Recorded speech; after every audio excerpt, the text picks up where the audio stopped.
Okay, this is the Saiyan spotted female, and Stellari spotted female. So this little girl will carry either the seal lynx or the seal mink gene.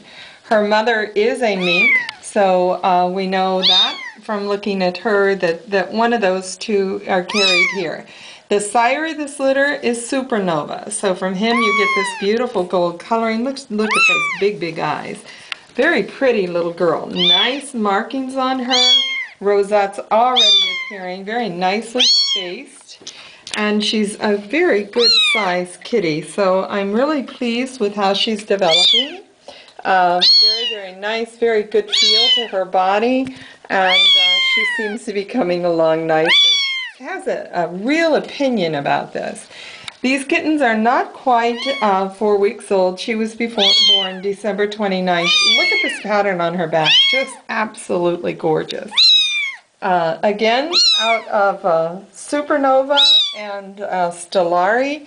Nice feel to her. Very, very thick tail. And again, I would suspect that we're going to have a whited underside. It certainly looks whited now. Very, very pretty. She carries either the seal lynx or the seal sepia gene. I might have said seal mink gene, but it's a sepia gene. The mother is a mink. So there she is.